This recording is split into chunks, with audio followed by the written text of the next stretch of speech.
Hey, we're Overbook Besties, and we're going to be talking about books. And on today's episode, Love Island. If you're new here, welcome. And if you're joining us again, thanks for sticking with us. I'm Alana. And I'm Sin, and today we're tackling the second book of the Throne of Glass series, Crown of Midnight. And we finished reading until the end of part one, which was a heavy way to finish. I myself only finished about an hour ago, so the tear-streaked face is a little fresh. Alana, there were so many new characters in this book. What did you think? So many different characters and personalities that it really made me fall in love with the relationships developing in the book. Yeah, any favorites or any standouts you're excited to see more of, or question why they're there? Shout out to Mort. His humor totally had me captivated. I'm like, I don't love the tunnels and the creepiness of it. However, Selena, if you want to go hang out with Mort some more and try and figure out how to ask him the right questions, I would read a whole book on that. Wait to find out what the right question actually is, because she has asked so many. I'm like, can you just help her? Like, if she asks you what's the right question, can't you tell her? That would be nice. Yes. Also, there is so much trauma with the tunnels now because Kane had, brought out the monster there. So it is nice to have that comedic relief. Yes. I would say Baba Yellowlegs is one of the most interesting characters to me because I think last time we were also talking about how obviously in the book it's set up that there is magic, but we don't really know much about it. And then for Baba Yellowlegs to be introduced and be excited that there are going to be witches. Like, okay, so this is a world where witches are included. We have monsters, we have these magical markings, and we have like a magical kingdom. There's just like more going on, and we're learning a little bit more of that. I'm really excited. Yes, there's so many layers to the magic system being developed. And on that note around Baba Yellowlegs, yes, she's a witch. However, we don't really understand like what type of witch, what does it even mean to be a witch in this kingdom? Because Mm-hmm. we kind of have a sense of like Fae or the vlog. Is that how you say?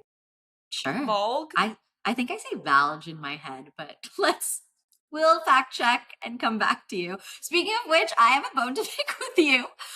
All the last two podcasts, I was saying Cat Lane and Selena, and only to Google and check and realize, no, it's definitely Caltane and Selena. So I apologize in advance. And I will do a better job of Googling ahead of time for future podcasts.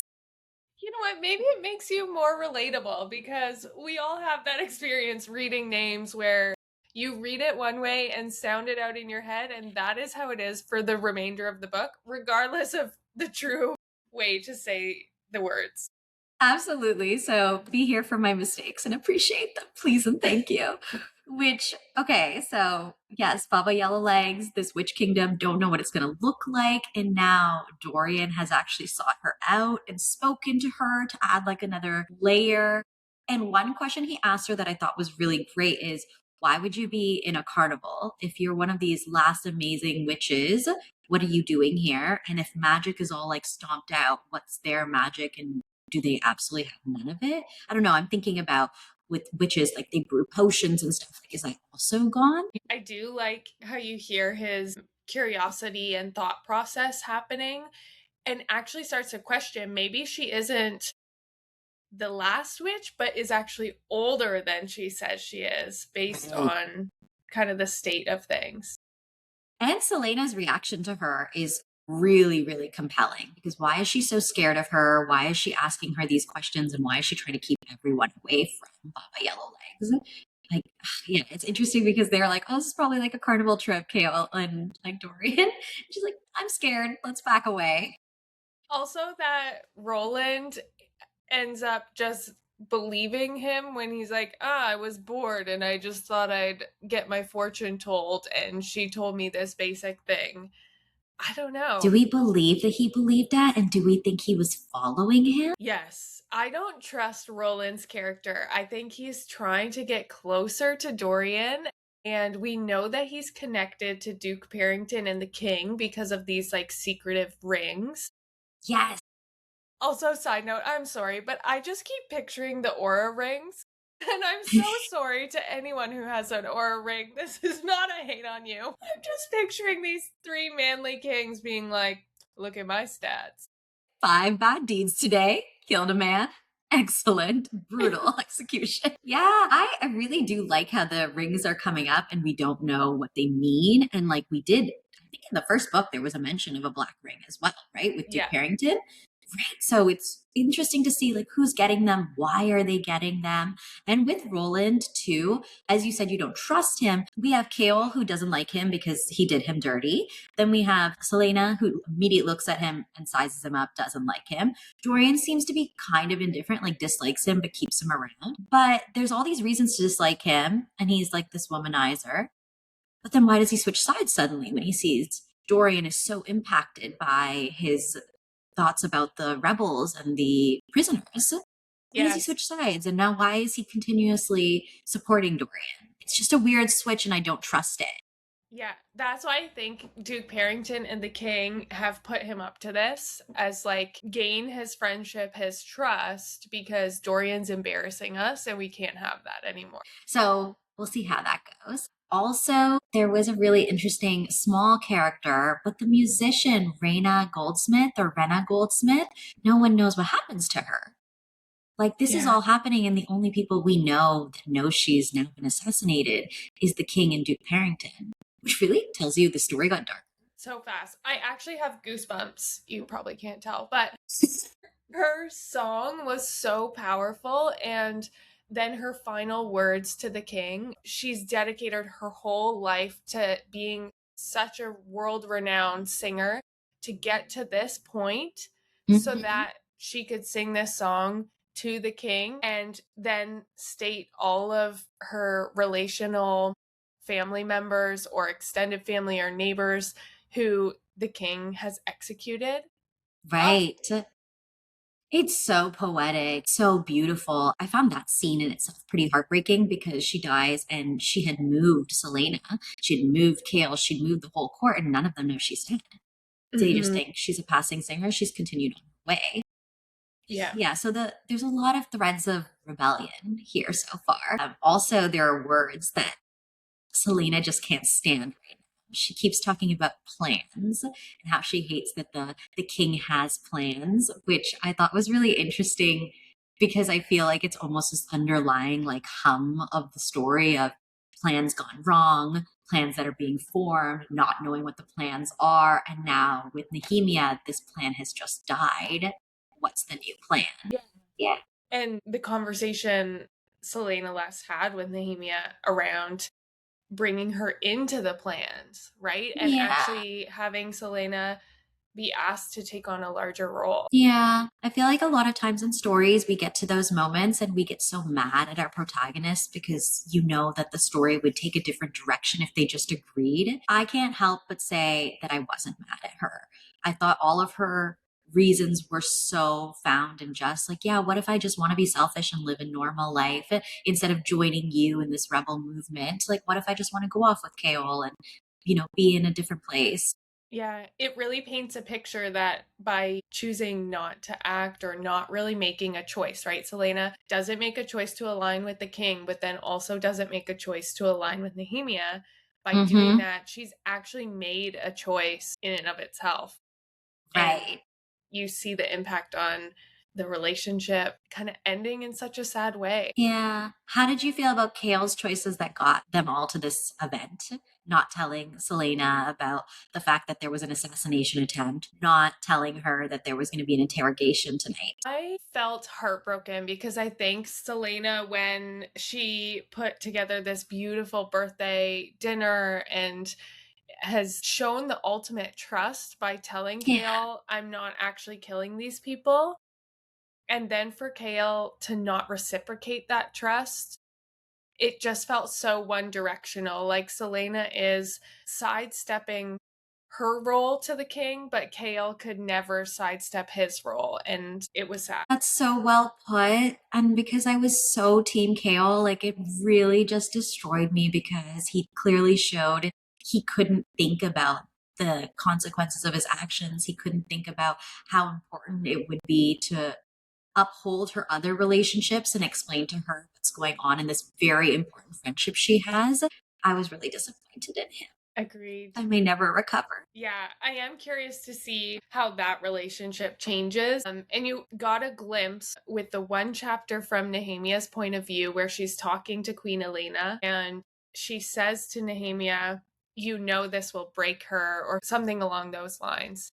And so we know Selena has the capacity to kind of go dark mode, right? To turn off her emotions, distance herself from people. And I'm worried that that's what Queen Elena was hinting at. And that relationship, even the friendship with Kael, is now going to be stuttered out. Well, which leaves us in this really terrible place because on one hand, she's already shutting out Dorian. She doesn't have Nehemia anymore. Even the people that were in the competition that she had made any friendships with, they're long gone. Mort is a doorknob.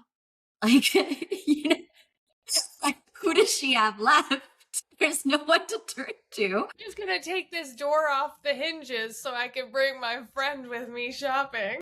Like Fleetfoot's here, but you know, like of the relationships that she can lean on that speak to her and can give her advice, like there's no one that she can trust at this point because truly I would feel betrayed by Keol and I would never feel like I could trust him again. So she's well within her rights to suggest, like, I don't trust you. Yeah, agreed. And that doorknob is not helpful, by the way. Yeah, you're not asking the right questions. Well, I can't think because my emotion brain is the only thing online right now. In my notes, I was like, oh, what is Nehemia up to? Because I also was catching, hey, where's she going? Like, why can't Dorian find her in the castle? She's supposed to be this kind of like threat. And in the previous book, we were talking about holding her hostage so that we would have like some kind of a, hold against this other kingdom. Meanwhile, she's just disappeared and no one knows where she is in the castle. How are the castle guards not on her more frequently? She's just dipping. When the king asked Kael to keep a closer eye on Nehemia because there's been a threat on her life, I actually wonder if it was because the king was in the know or worried that she was running this rebellion and wanted Kael to catch her in the act instead. Right.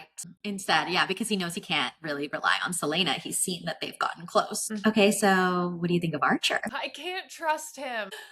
I think at first I was so excited to get to know him because it's this little window into Selena's past. And up until this point, we've heard bits and pieces, and you're kind of putting together her life as an assassin and who she knew. So I was excited, and you can't trust a pretty face. I don't know. A too pretty face at them. But hey, then you have to wonder about Selena and even Dorian. I think too, yes, there was so much excitement knowing what you're going to learn from him. And there were little pieces like when he brings up Sam and when he talks about how they had this shared experience, knowing that he worked as a courtesan and then her as an assassin, and knowing that they both had to work for other people and they had debts to pay off. And I really loved when they were talking about it's different when you want it. It's different when you don't feel forced to do it and feeling like you're under someone else's control. Just those pieces and comparing of what she also has to do. You get to see more of her and more of what she had to go through and what she's kind of still going through, just with a little bit more autonomy, really. So it was nice to see that, but it just doesn't seem to be enough. Like, I don't feel like the payoff is great, especially when we realize he's the one who's captured Kael. He set her up, and so heartbreaking that now she's going through the same experience essentially that she went through with Sam and being set up and trying to go save her love. So what did you think the plan was supposed to be?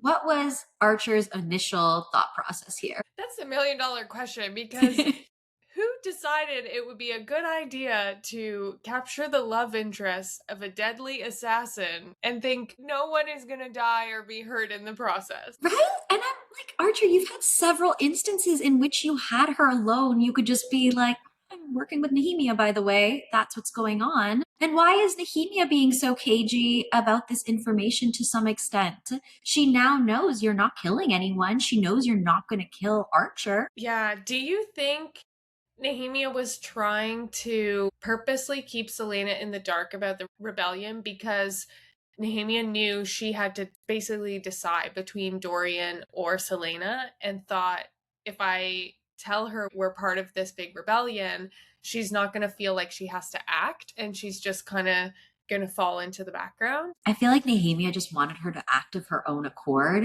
And she had these little tidbits that were being sprinkled, like finding out, oh, you're not actually doing the assassinations. And even when she talks about her family, she's like, how am I going to tell my family that I'm friends with the king's assassin? She just wants her to be good for good's sake and not just for her own selfish means.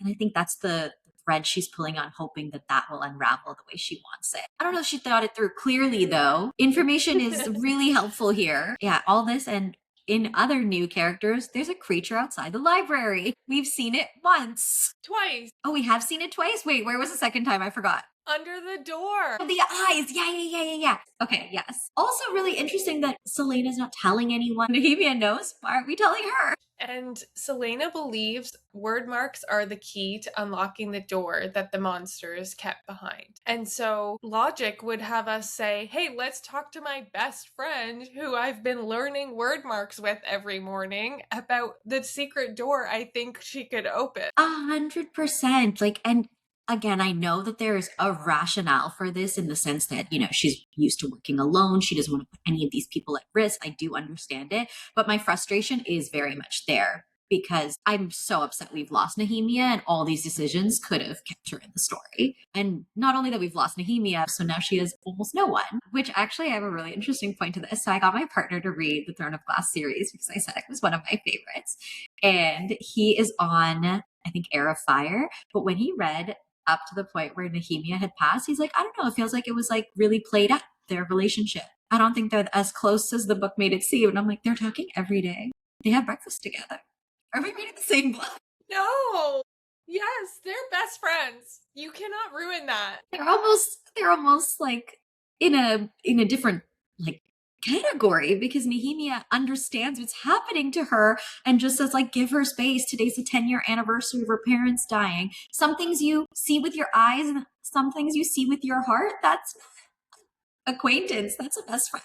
On that note, I just have to give a shout out to Fleetfoot and to any pet parents because reading about Celaena having this day of grief and separating herself from the castle, leaving, and just taking Fleetfoot with her. Yeah.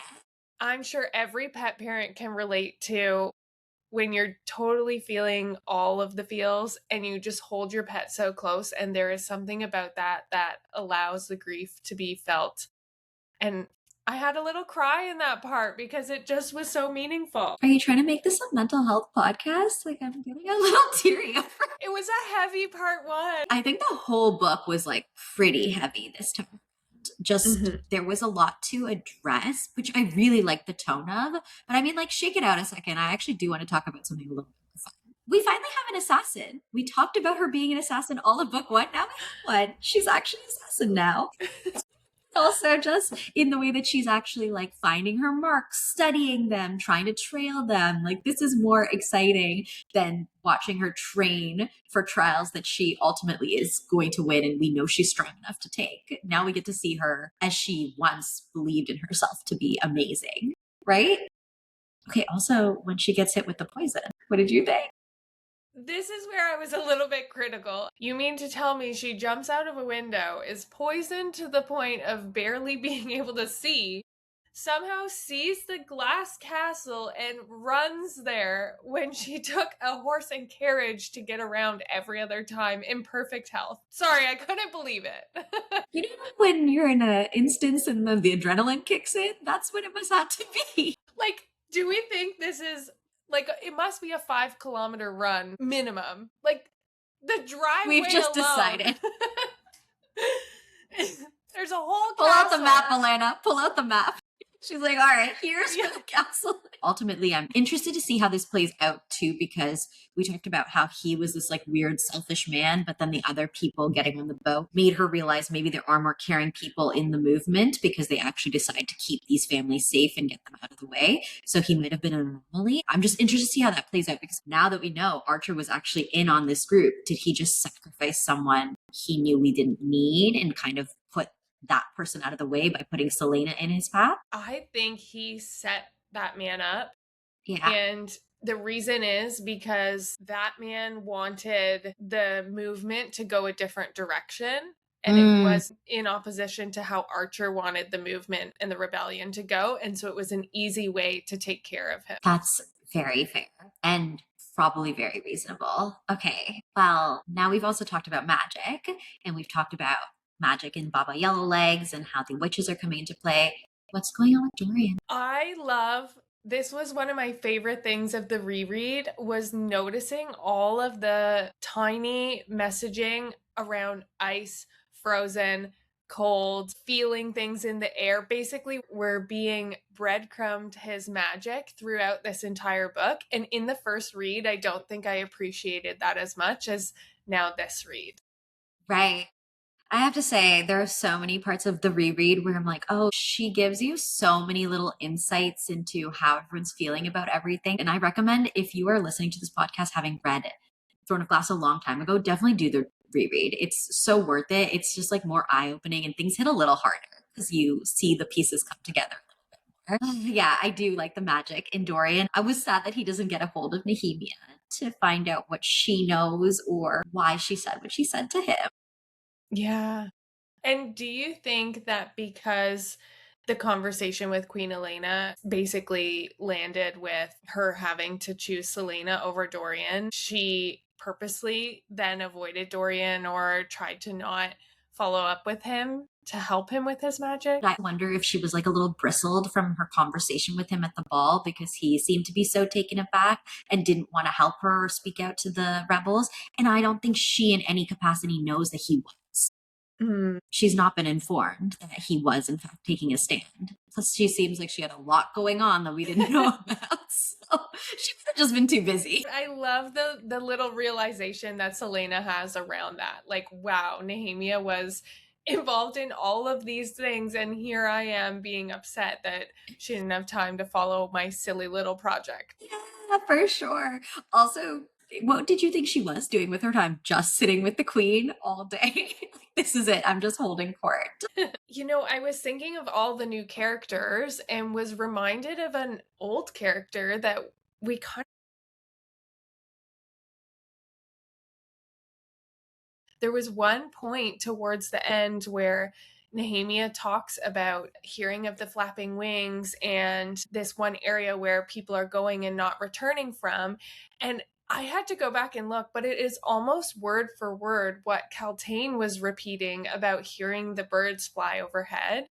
And it had me wondering, is Selena going to go back to Kaltain now and put this together? Is this an ode to the magic that's brewing? Like, she's not just Right. crazy. Yeah, and you have to wonder like why they're keeping her in this dungeon, right? And also just so sick to hear about Duke Harrington and what he's been doing to her and how that's all been going on with the guards.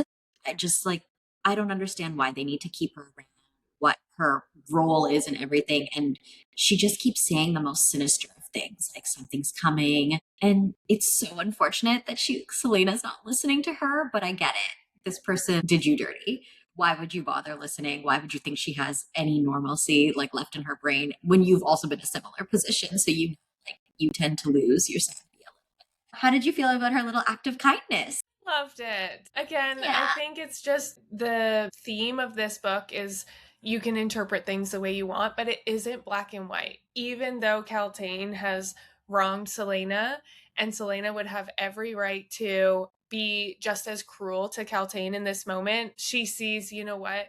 I've been on that frozen ground before. I've been in that position, and what I would have given for someone to provide that scrap of hope or support or love. So I loved it. Also, a character we haven't seen much of is actually Elena. She, was only in that one little chapter having that conversation, but she's been gone. And apparently it's because her magic is drained out. Do we believe it's because she's lacking in magic, or is she just not interfering anymore? I would go with the latter. I think the plot line of Selena needing to become independent and make decisions for herself. And there's this hint of, in order for Terrasen to rise in the same it once was, they need a leader who is able to think independently of the current societal norms and pressures. So I think that's where it comes from. All right. Well, I guess part two, we'll find out more. I'm looking forward to Mort finally telling us what the right question is. And I'm not looking forward to the fallout of Nehemia's passing. RIP. Need to schedule some pet cuddle time around that. Fleetfoot, where are you? Well, relationships on the end of the book are a little rocky, and they're rockier or not so rocky, depending on where you are in Love Island. Beautiful transition. A plus plus. Thank you so much. Where are you in the show now?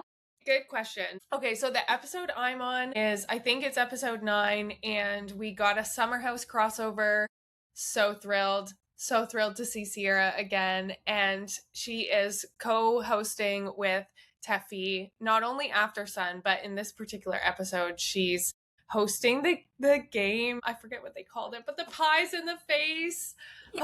Okay, what did you think about the pies that everyone got? Were they well earned, well received? I definitely think that Mel should have gotten more pies. However, I think this always happens in the pie challenges is people take it way too seriously. I did not think there needed to be the drama around Soul feeling so scorned by the pies in the face. Like, it's not that deep. It's a challenge. You've been there one day, you're a bombshell, you're probably going to get shit on. Like, you just need to expect it. Yeah, I don't feel like production sent enough bombshells in up at this point because they're really feeling super alienated because there's so few of them.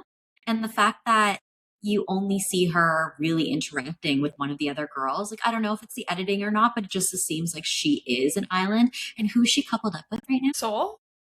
Yeah. No one. I don't think Oh, they've 'cause done a she's- recoupling yet. Okay, well, do you want to know what happens Yes. next? Yes. Okay, so America had to vote Alana on who they wanted Soul to couple up with. And it's interesting. One of my favorite Love Island memes that's come about all of this is, do you remember last season Huda? How could you not? Yeah, well, Huda, they used like a picture of Huda and they're like, oh, she was pregnant with Melanie here. To like, Oh. I want to say, I thought it was hilarious. It was really funny. That being said, I don't think Melanie deserves the shade. And I think editing really played a part in this because obviously, dramatically, you want to see her crash out. And she was also doing so much, which I said last time. Now, cut to America putting Soul with, of course, Sincere. They Which- get coupled up. Sorry to interrupt. Oh, go for it. I don't like the way he's moving. Yeah, I think he's insincere. Like, he just, everything he does is like, he just does too much. I feel like you have to be so much more forthcoming with your emotions. And honestly, sidebar, but are you watching Love Island UK? I want to. I've heard it's so Please much better. start. I've seen the old seasons, but not this one. Oh, yes. Like, if you saw last season was so good, but this season has started, it's running at the same time. So it's really cool to do like a side by side. But in the first episode of Love Island UK, like they get to pick their partners. And it's very like conversational. Like, hey, who do you want to couple up with? And it's like, well, I was thinking of this person. We're like, oh, I'm not thinking about you. So I'm actually going to go with this. Okay. But now it's known. Oh, you also have interest, as opposed to like this weird game that the Love Island US people are playing where it's like, well, now that you've claimed this person, I can't talk to you anymore. And I appreciate the girlhood around that, but you need to explore it. That's the point of the show. And it doesn't feel like any of you are exploring. It feels like you're all playing a safe bet to, one, get fandom out of the show, and two, to win, which doesn't feel real. It doesn't feel like the right show to be watching. And to your point, it's been a little boring because of that.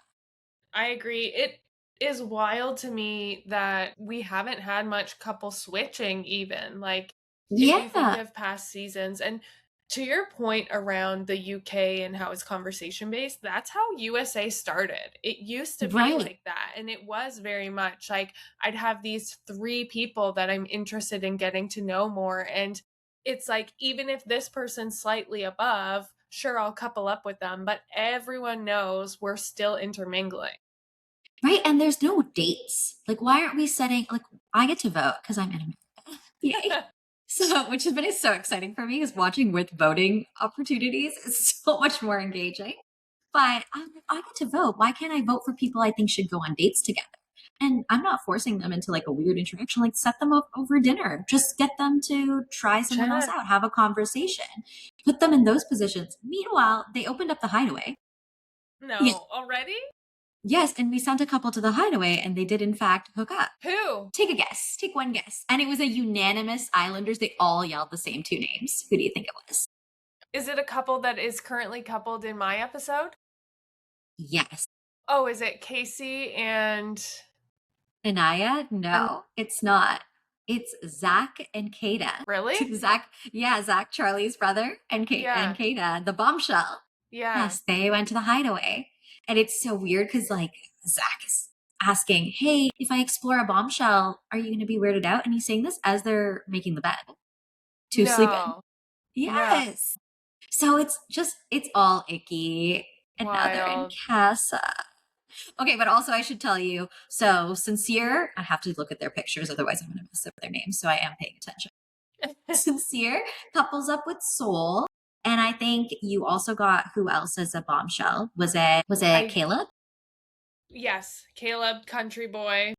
Yes, Caleb gets coupled up with Kenzie, obviously. Mm. Jen gets Mhm. coupled up with forgetting all their names The right now. Brazilian? Yes, him. Gabrielle. Thank you. Gabrielle. Right. Yes, so they all get coupled up. You are not even at the point where I'm at right now, but there were 12 boys in Casa and 6 girls in Casa. So there's so many names. That's a lot of names. And why so many? Wow. So for Casa, for the boys, okay, it has been a pretty boring season. I feel like Yeah. the common theme is that they're not really pushing a lot of exploration and, in fact, more so rewarding couples staying together, like with Kada and Zach. Mhm. So I think the fandom erupted, and because they are filming pretty live, I think they listened to the fans and they combined some amazing things, and they did Casa movie night and the Hearts on Fire challenge. All on No. one. Yes. So get this. They're told it's the Hearts on Fire challenge. The girls are getting ready, thinking they're all going to do their big ones on the boys and see whose heart rate is up the highest. And then the boys are told, you're going to Casa. So they go to Casa and the bombshells do the dances. No. Yes. And then they have to do it to the bombshells. And the girls all have that as movie night. They're watching this happen and there are no boys on their side. Oh my goodness. Okay. Diabolical. Yes. The editors listened. I agree then. That sounds like it must have been, okay, it is a snooze fest. Let's combine our 3 most chaotic events. Yes. And who do you think was the most insane when it came to the Hearts on Fire challenge? Like, who do you think was doing the most? Well, isn't Kenzie the dancer? Okay, well, Kenzie doesn't get to dance because she's on the side where they're not doing it. And you can tell No. she's so upset, Alana. That girl had been. One thing that's cool that we noticed that they never did in previous seasons is we got to see them practice. So they're like in their dressing rooms doing all the moves, and we get to see them practice because they don't actually get to do it. And Kenzie was obviously so stoked for it. When I saw her in the opening dance number of the show, I said, I hope she makes it to this challenge because she's Yes. going to be exceptional. Oh, 100%. Was it sincere? Sincere was interesting to say the least. Corbin did some great stuff. Yeah. Casey as well. Casey and Corbin kind of made comments, even like being like, forget our girls. Like who? I think Corbin actually says like Kenzie who at some point when the girls dancing. So off his radar. I mean, I don't blame him. You know, there was a recoupling. He's maybe Oof. feeling his ego took a hit. He's used to being the hottest man in the room. Okay, but before, even though she was coupled up with Caleb, she kept going back to Corbin and they were doing some sneaky sneak kisses and not Wow. telling people. So they ended up coupling up again. Wow. Okay, I do like Kenzie though. I do like how she was moving when like her and Dylan and Corbin were kind of in that triangle. I thought she handled it very well.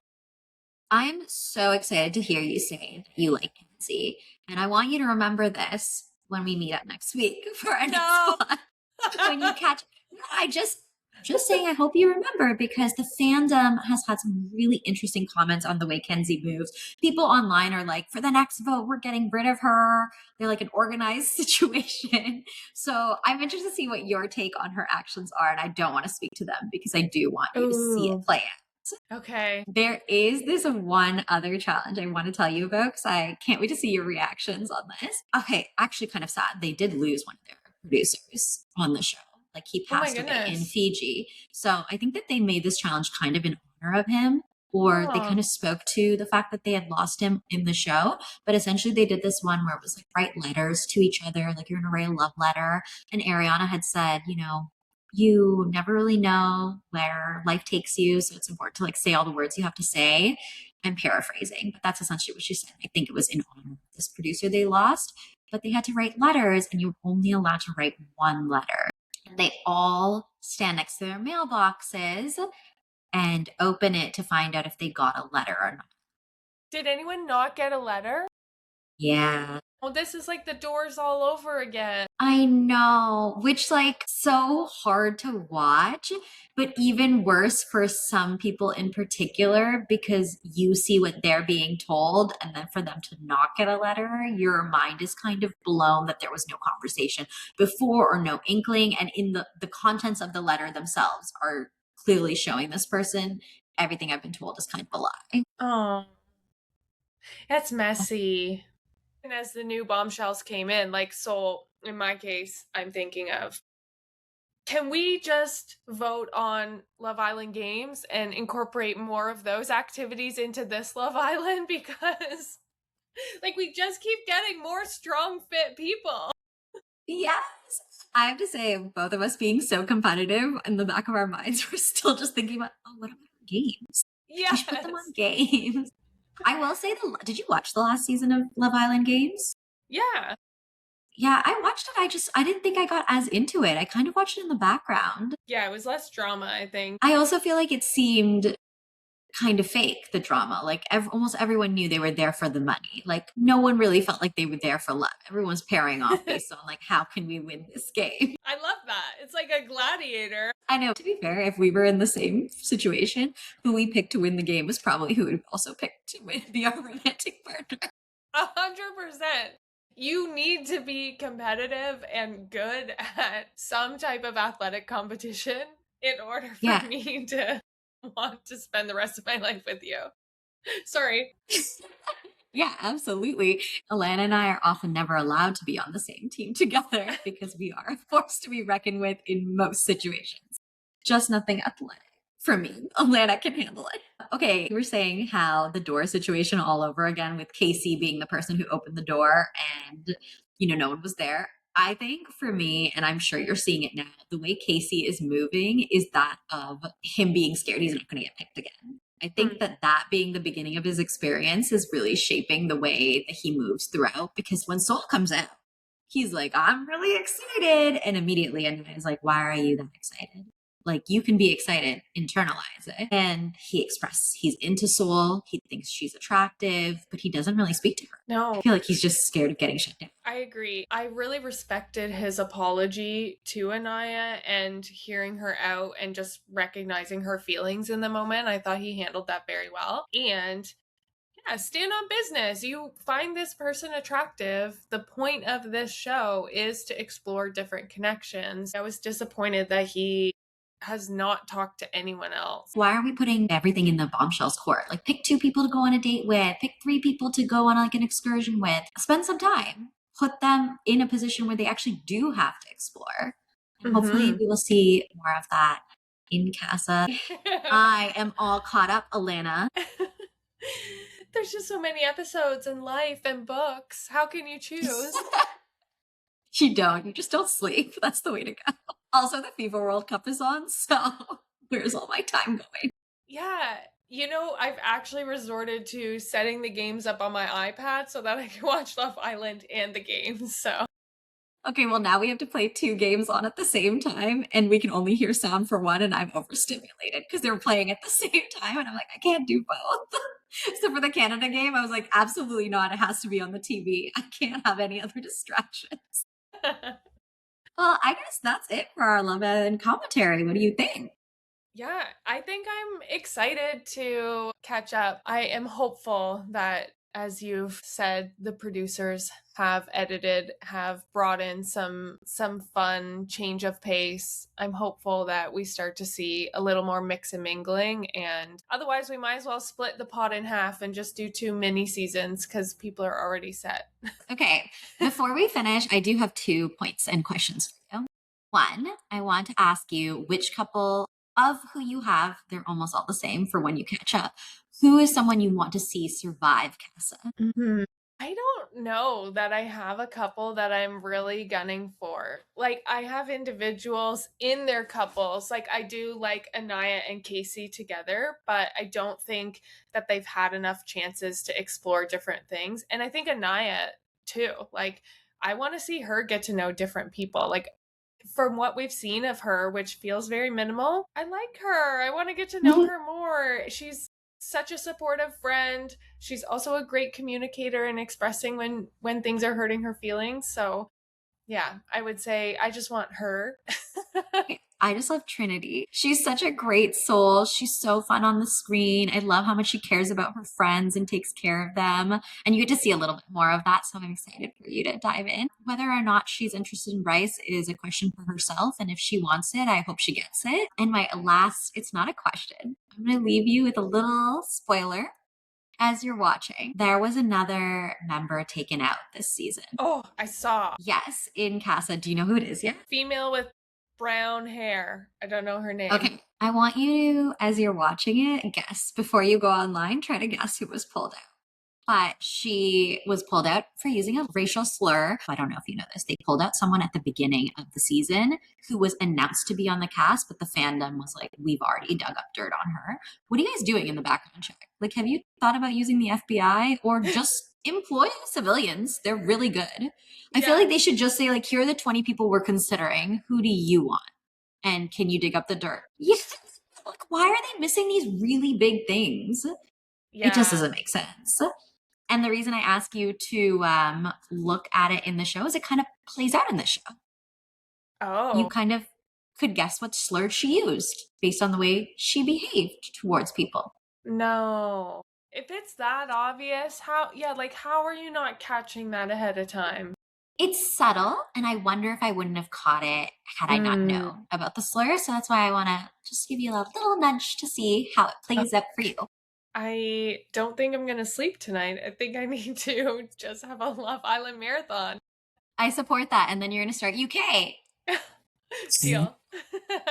All right. Well, next week we're going to dive into part 2 of Crown of Midnight, and we're probably going to talk about some more Love Island, maybe some Love Island UK if you can bully Alana online to catching up, and then maybe also In the City. But let us know what you're watching. We'd love to comment on something fun that we enjoy. Thanks for watching.